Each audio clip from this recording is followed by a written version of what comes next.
Hey you guys, and welcome back to my channel. My name is Victoria Evans. I'm a science-based intuitive eating specialist helping you stop food fear, food guilt, self-sabotage, and binge eating so you can eat effortlessly and feel amazing. Today we're going to be talking all about feeling out of control around food. Why do you feel out of control around food? Why when you start eating, you feel like you can't stop. You almost feel like a different person. But before I go any further, don't forget to like, subscribe, as well as comment below what type of videos you'd like me to make next. I would really appreciate it. All right, let's dig into it. Now, I want to kick this video off by reminding you that if you are feeling out of control around food, you are not broken. There is nothing wrong with you. In fact, there's something right with you because this is your body trying to protect you from some kind of an unmet need. Now, our brain does not understand that it is the 21st century. It has not had enough time to evolve from the times when there was real threats imminent in our environment, threats to our survival. And so stresses in our current everyday life, whether that be not getting enough food, whether it be, stress at work or with a partner, whatever those things are, our body's essentially trying to protect us. And we're not necessarily understanding that that is what our body is trying to do. We feel like we are sabotaging ourselves. We feel like we are, always giving in and always messing up. But there's a reason that we're doing that. There's a reason that we're engaging in those behaviors, and it has nothing to do with self-sabotage. And as I always say with clients, it has everything to do with self-protection from unmet needs. So today, to explore why we sometimes feel out of control around food, we're going to consider 3 key areas. Now, in my coaching, I talk about 4, but for today, for a little bit more simplicity, we're just going to cover 3. So those are biological signals, psychological responses, as well as emotional eating. And I'm going to give you some examples, explanations, as well as some tips, tools, and strategies if you are feeling out of control around food. So the first is biological signals. So imagine you're working on a really important project and you're ignoring that low battery warning on your laptop, right? It's flashing saying it's going to shut down soon, right? And you just keep ignoring it. So you keep working away until eventually, obviously, your screen just shuts down. It goes completely black. It's annoying, yes, but you also ignored all those warning signs. So you can't really get mad at your laptop for not having lasted longer when, computers need electricity to work. They need that energy. And if we're just using them and working and it's telling us, hey, we don't have enough energy, we need to be plugged in, and we're ignoring that, then the consequences are the consequences. Now, your body works similarly. So when you skip meals or you're under eating, your hunger hormone like ghrelin is going to surge, where leptin, which signals your body's fullness, is going to basically decrease. So this is essentially your body's low battery alert saying, hey, we're hungry, we need to eat some food right now. And it's not going to go away by ignoring it. It's not going to go away by intermittent fasting or, by just drinking more coffee to try to get that kind of false sense of energy, because you can't outsmart your own biology. This is not a willpower thing. This is a biology thing. So ignoring those low battery messages basically leads to a state of primal hunger, where control over our eating essentially just completely disappears. And now this makes sense, right? This happens for a reason. Our brain's sole priority is to keep you alive. So it's not going to let you get to the point where your screen goes blank, right? Where it goes black, where it shuts down, right?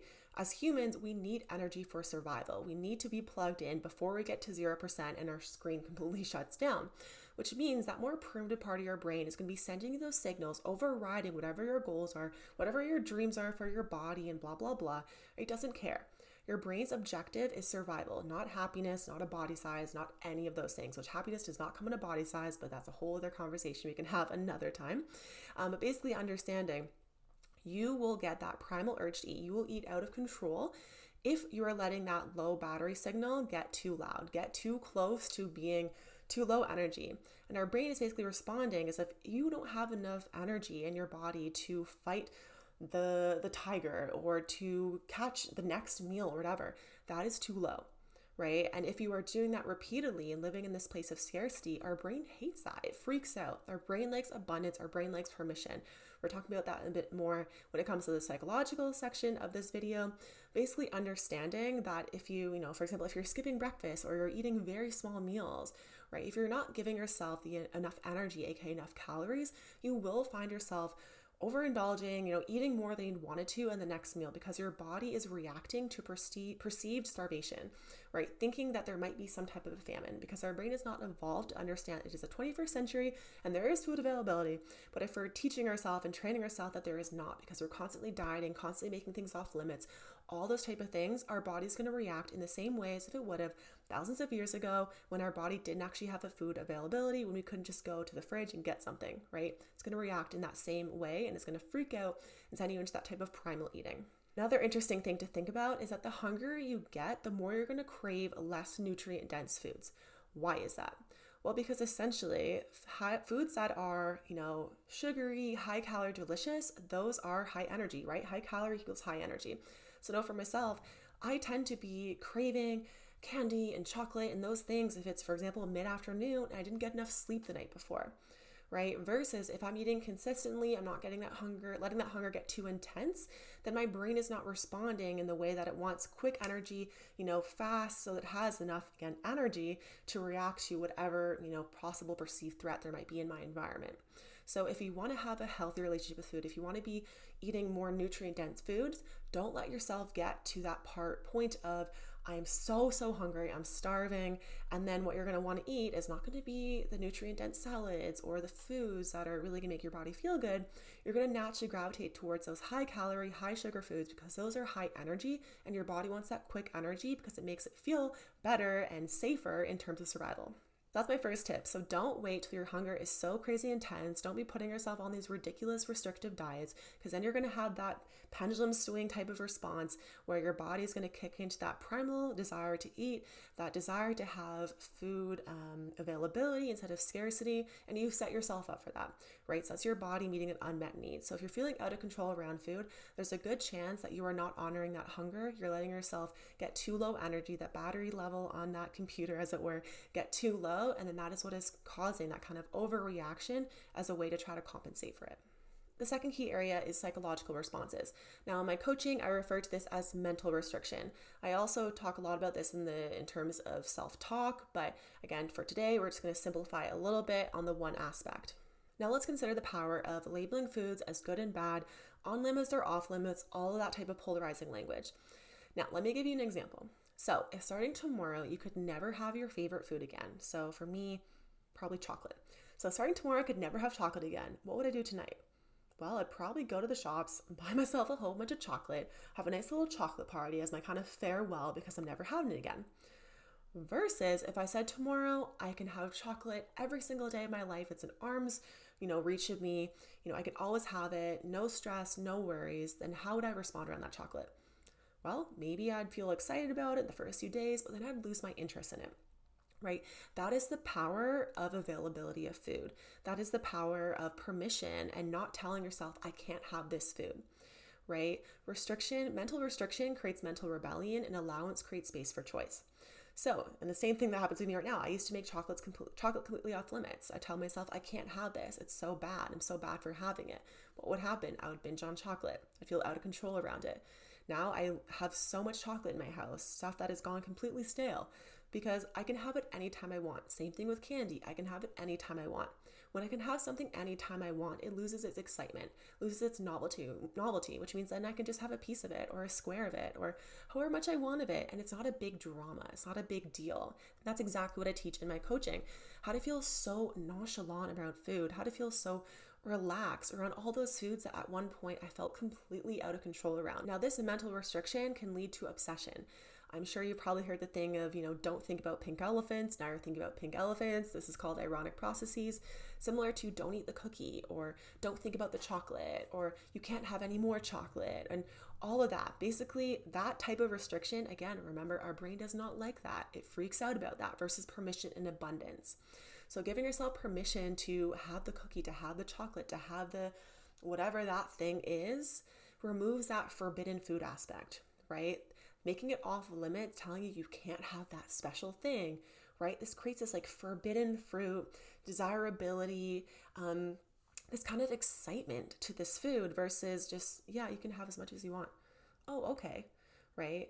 All of a sudden, it completely changes how our brain perceives it. And now if you're still feeling out of control around food when you're giving yourself permission to eat food, that is normal, right? It takes a little bit of time for our brain to understand the permission and abundance. And I have so many tools for this to kind of bridge that gap from feeling out of control around food to feeling completely chill, nonchalant around food, because that's how you want to be, right? Food should not be taking over your life. Food should not be controlling your every thought. You should not feel stressed about going to events because there's certain foods and all you can do is focus on that. All of that.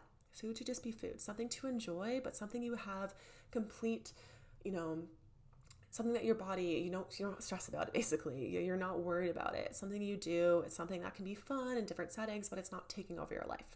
Tip number 2 is to stop using polarizing language around food. Stop telling yourself, I'm so bad for eating this. Stop, making everything off limits, telling yourself, I can't have this, I can't do that. All that language creates scarcity for your brain, right? It's very confusing for our brain. Our brain likes abundance. Our brain likes permission. And once we start doing that, and again, if you're feeling stressed about that, if you're feeling like I can't handle it, I can't do that, I have so many tips and I have so many tools for you, because I used to be you. And the idea of giving permission and allowance and all that to types of foods that I used to be completely out of control around was overwhelming and really scary. So if you need help with that, you need support with that, I got you. Don't worry. There's a new community coming super, super soon where I'm going to be giving you all the tools, techniques, strategies, information, everything. Like I always say, I'm literally just tip of the iceberg in these YouTube videos compared to how deep we go. But basically, understanding language is so powerful. Language becomes, such a way that we lay a foundation of whether or not we are living in a state of restriction or abundance permission. And like I said before, and I will say it again because it is so important, mental restriction creates mental rebellion and allowance creates space for choice, right? We want to live in a space of choice when food no longer controls us. So let's get to that part. The third key area is emotional eating. So emotional eating often manifests as using food as a way to cope with our feelings like stress and overwhelm and loneliness and boredom, right? It's akin to essentially, applying a Band-Aid over a bullet wound. So, maybe after a stressful day, you have some ice cream, but that doesn't actually address the root cause of the stress, right? It's giving you that kind of temporary relief, that temporary reprieve, but it's not addressing that root, that core issue. And this avoidance can lead to a bit of a cycle of emotional eating. So that anytime we feel stress, we then automatically want to reach for that food, right? We've kind of associated the two things together as our way to try to cope and deal with it. So that reinforcing that reliance on foods really exacerbates those feelings of loss of control around food, because every time we feel that emotion, we automatically go to that thing and it just becomes this habitual behavior. Now, if that sounds like you, I want you to remember that your brain fears what is unfamiliar. Right? What our brain thinks is unfamiliar, it thinks is unsafe. So if we're never checking in with how we're feeling, if we're letting our stress levels get to level 100 and we're just avoiding whatever's going on in our life at all costs, we will basically always feel unsafe to feel how we feel. Right? If I never let myself feel my feelings, then feeling my feelings is going to feel very unfamiliar. Therefore, it'll be very unsafe for me to feel, which means I'm always going to be defaulting to food as a way to try to shove that emotion down, to let avoid letting anything, any kind of emotion slip through that crack and come up, because our brain is going to be afraid of that. Like I said before, right? What our brain sees as unfamiliar, it sees as unsafe. And our brain, our body has one goal, which is to survive. And so if we've created this kind of fear, this uncertainty, this unknown around our emotions, and in our society, we're becoming better, but I think there's often this avoidance of how we're feeling and numbing out using social media or food or whatever, right? If we've never learned, if we've never been taught how to process our emotions, to understand what emotions we are feeling, then often by default, we will try to avoid them and you'll try to shove them down. So my tip for this, to try to combat this, is to practice the pause and reflect method. So when you get the urge to eat and you ask yourself, am I hungry? And the answer is no, right? Take that moment to pause and reflect. If I'm not hungry and I'm wanting to eat, is there something else going on here? Is there some emotion that I'm trying to avoid, right? Checking in with yourself and asking yourself, what is this? What is going on? How am I feeling? What's coming up for me? Now, this is a real baby step, and I have so much information on emotion, emotional processing, emotional granularity, emotional intelligence and awareness and all that, because obviously it's a huge topic to cover. But the first kind of baby step is to even take that pause, take that moment to reflect and ask yourself, am I hungry? Yes or no? The answer is no. Okay, what is the emotion or what is coming up for me right now? What is going on? What do I need right now, right?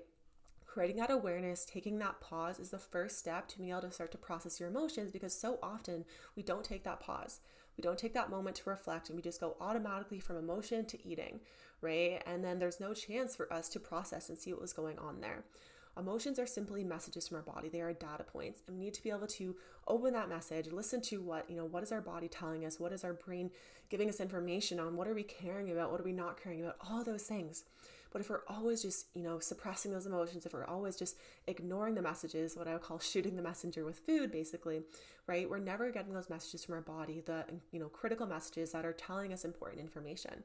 So reflect, pause, check in with yourself, do that throughout the day so that, your emotions become more familiar, become more aware of them. And when they start to become more familiar, they're going to start to feel more safe to start to process. So when it comes to feeling out of control around food, we have to look at what is that interplay between biological, physiological, and the emotional factors. These can all lead into, again, that loss of feeling of control around food, and understanding what is that unmet need for my body, how's my body trying to protect me. All of those things are going to help set you up for that healthy and effortless relationship with food. Now, as I said earlier in this video, I have a community coming super soon. I couldn't be more excited to be sharing it with you. It's going to give me the opportunity to give you all this information, all these tools, step by step, really guiding you and holding your hand so that you can have that easy, effortless relationship with food, no longer feeling out of control around food, having a healthy relationship with your body, with exercise, so that you can naturally gravitate towards the foods that make you feel good and stop, binging and stress eating and emotional eating and all those things. So your entire life can level up, right? Your worries around food are a thing of the past. So hit the subscribe button so you can know when this community is live, when you can join it. It's going to be freaking amazing. I couldn't be more excited. So thank you so much for watching this video. Again, subscribe, like, and comment what you want to see next. I appreciate you. Thanks so much for watching and for all your support, and I hope you have an amazing rest of your day, and I will see you soon.